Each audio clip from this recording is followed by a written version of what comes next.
तो हेलो दोस्तों। तो कैसे हैं आप सभी।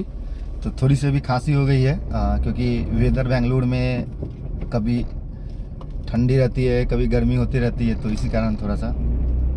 तो देखिए, जैसे अभी मैं अपने कार अल्टो कार के बारे में बता रहा हूँ, तो ये कार उतनी बुरी भी नहीं है ना। जिसके पास बजट है वो अच्छी कार पे जा सकते हैं, नो डाउट, है ना। वो जा सकते हैं, 8 लाख 10 लाख का बजट है उनके पास तो कोई अच्छी कार ले।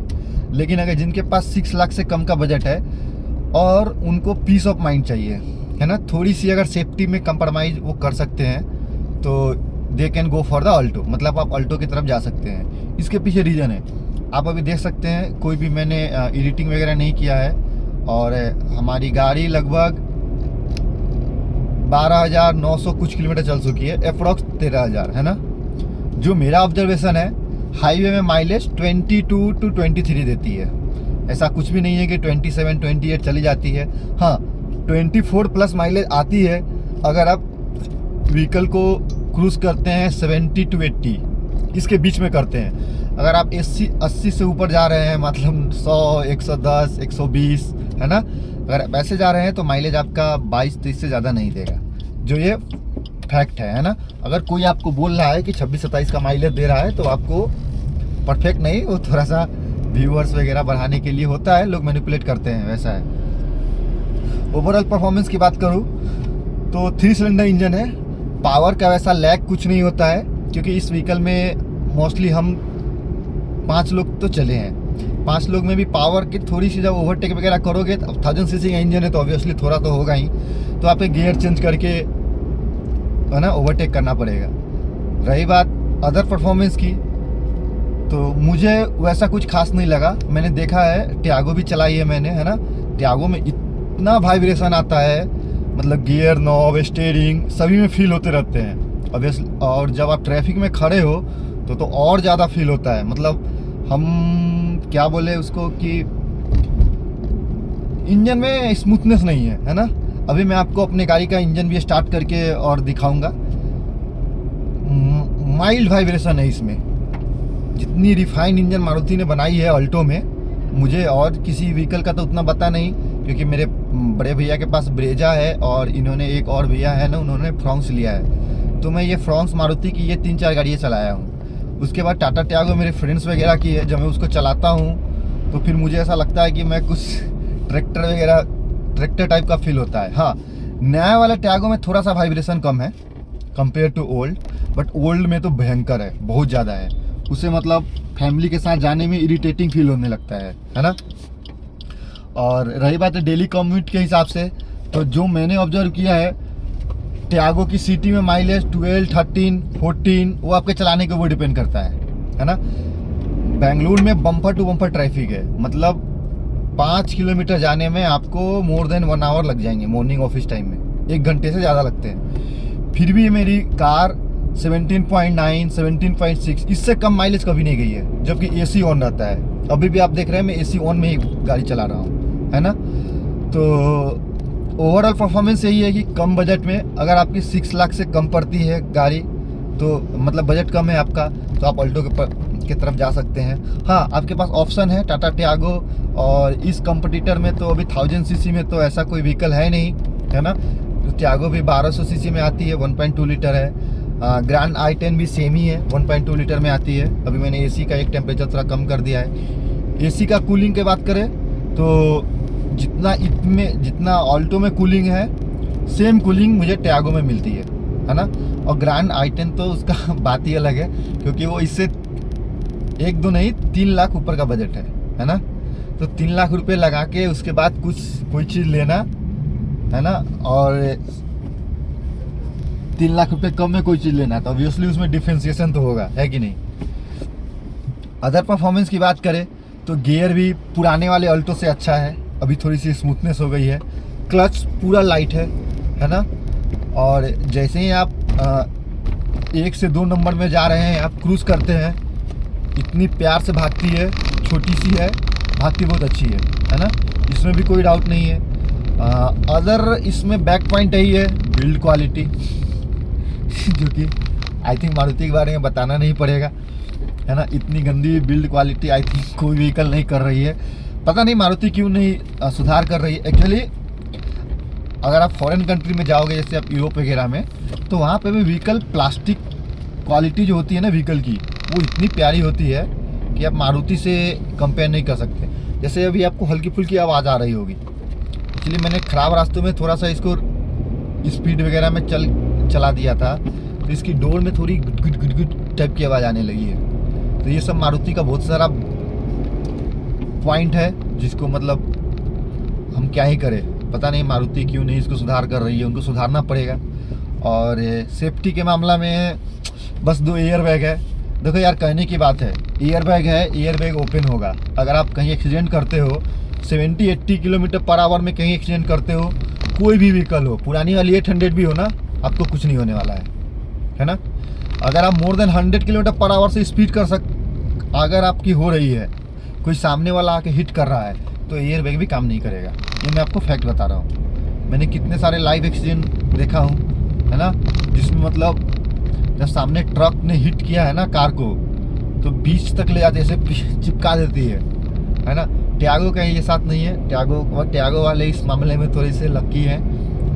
नहीं, नो डाउट, जो मतलब ट्यागो ने जो बिल्ड क्वालिटी दिया है, अगर उनकी इंजन थोड़ी सी अच्छी अगर हो जाए, सर्विस थोड़ी सी अच्छी हो जाए, तो मारुति इस देश में जैसे रूल करती है अकेला। 1/3 व्हीकल, मतलब अगर 100 व्हीकल बिक रहा है तो उसमें 65 to 70 व्हीकल मारुति का ही बिकता है। ये जो इनका डोमिनेंस है ना, ये ख़त्म हो जाएगा। पर पता नहीं मैं टाटा वाले क्यों नहीं इंजन पे रिफाइनमेंट में काम कर रहे हैं, जबकि टाटा के पास इतनी अच्छी अच्छी प्रोजेक्ट है। अब मैं आपको बता दूँ, जनरल मोटर्स को टाटा ही ओन कर रही है, इंडिया वालों को उन्होंने ख़रीद लिया ही है ना। उसके सारे स्टाफ टाटा के हो गए। इनके पास रेंज रोवर है, इनके पास जैगवार है, फिर भी ये रिफाइंड इंजन क्यों नहीं बना पा रहे हैं, मुझे आज तक समझ में नहीं आ पाया, है ना। बस यही है, अगर टाटा अगर इंजन अच्छी बना ले ना, तो उनके पास कोई नहीं जाए। देखो 2-3 किलोमीटर माइलेज कोई भी बर्दाश्त कर सकता है। मैं कम कमाने वाला हूँ और मेरे पास बाइक का बजट था। मैं बुलेट लेने जा रहा था, तो मैंने सोचा बुलेट की जगह मैं क्यों ना अल्टो ले लूँ, है ना। तो इस टाइप से अगर माइंडसेट हो लोगों का कि मैं एक बड़े कार की मतलब एक अच्छा हेवी व्हीकल की जगह एक कार छोटा सा ले लेता हूँ, तो ट्यागो इस पर टाटा इस पर काम करे या ट्यागो को मारुति के रेंज में लाए, है ना। अभी भी ट्यागो की रेट ज़्यादा है, उसकी इंजन पावरफुल है, थोड़ी सी माइलेज कम है। अगर वो रिफाइन करके निकाले तो कोई भी 1.2 लीटर इंजन ट्यागो का खरीद लेगा। सिर्फ सर्विस सेंटर की बात है। मुझे आज तक समझ में नहीं आ रहा टाटा रीच क्यों नहीं कर पा रही है गांव-गांव में। अभी तो उनकी सर्विसिंग अच्छी हो गई है पहले से, नो डाउट। लोग ने टाटा के बारे में बुराइयाँ इतनी ज़्यादा फैला रखी है कि अपन बोल नहीं सकते हैं। अनएक्सपेक्टेड बुराइयाँ लोगों ने फैला रखी है। मैं बेंगलोर में हूँ, यहाँ के आप सर्विस सेंटर में जाएंगे, आपको अच्छी खासी रिस्पॉन्स मिलती है। ऐसा कुछ भी नहीं है कि रिस्पॉन्स नहीं मिलती है, जहाँ तक मैंने देखा है ना। रही बात की इंजन की बात, तो जब आप उनको बोलिएगा सर्विस सेंटर वालों को कि सर मेरे गाड़ी में वाइब्रेशन है, गियर नॉब में आवाज़ आ रही है, तो वो भी यही बोलेंगे सर ये हम कुछ नहीं कर सकते, ये टाटा की गाड़ी में इतनी आती है ना। तो बस यही है। ओवरऑल ऐसा है कि मारुति कम बजट वालों के लिए है ना। जिनका पास बजट की कमी है वो मारुति की तरफ जा सकते हैं। आप खुश होकर जाइए। सर्विस कॉस्ट, लोग बोलते हैं कि मारुति की सर्विस कॉस्ट सबसे कम है, मैं ऐसा कुछ नहीं मानता हूँ, है ना। जब मैंने पहली सर्विसिंग कराने गई थी, वो फ्री सर्विस थी, तो सर्विस वालों ने मुझे 1800 का बिल बनाया था। क्या, मैंने व्हील अलाइनमेंट की, ये की, वो की, मैंने चुपचाप उनको पैसे पे कर दिए और आ गया मैं बिल लेकर। मैंने मारुति के सीईओ को ट्वीट कर दिया। उसके बाद जो मुझे सर्विस सेंटर से कॉल आए, मैं गया, फिर उन्होंने बोला सर ये ऐसा है वैसा है। वो मेरे साथ थोड़ी सी अच्छे से रिस्पेक्टफुल बात करने लगे। फिर करते करते उन्होंने मुझे टोटल 1300 कुछ रुपीज़ उन्होंने रिटर्न किया मेरे को, है ना। उन्होंने रिटर्न कर दिया मुझे, मैं कैश लेके आया उनके पास।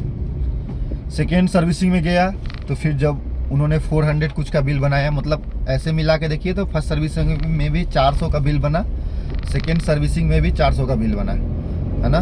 थर्ड सर्विस में मुझे 2800 रुपीज़ का बिल बना, जिसमें ऑयल चेंज हुआ था, है ना। उन्होंने सिंथेटिक ऑयल यूज किया था, मैंने देखा था, डब्बा है मेरे पास। और व्हील अलाइनमेंट किया उन्होंने। मैंने बोला कि थोड़ी सी ब्रेक वगैरह के देख लो, तो उन्होंने बोला कि सर आजकल जो भी ब्रेक और वो आ रहे हैं, अपने गियर आ रहे हैं, सेंसर बेस्ड होते हैं, फिर भी मैं थोड़ा सा चेंजेस इसमें कर दे रहा हूँ। तो फिर भी उन्होंने वो करके दिया। तो टोटल ऑल तीनों सर्विस मिला के मुझे 28,800, टोटल 2,800 रुपीज़ तक मुझे 3,800, 3,800 रुपये, टोटल 3,800 रुपीज़ मुझे पड़ा ऑल तीनों सर्विसिंग मिला के। यही अगर आप टाटा में जाओगे तो टाटा की सर्विसिंग ऐसी नहीं है, वो 15,000 पे सर्विसिंग करवाते हैं, है ना। मारुति सर्विसिंग के मामला में कहते हैं लोग ईजी है, ये है वो है, बट मैं ऐसा कुछ नहीं मानता हूँ। मारुति इधर से ना उधर से पैसा ले ही लेती है ना। बस यही है कि लोगों का बिलीव है, और इंजन थोड़ा अच्छा भी है, इसमें नो डाउट, है ना। पावर की कमी नहीं फील होती है।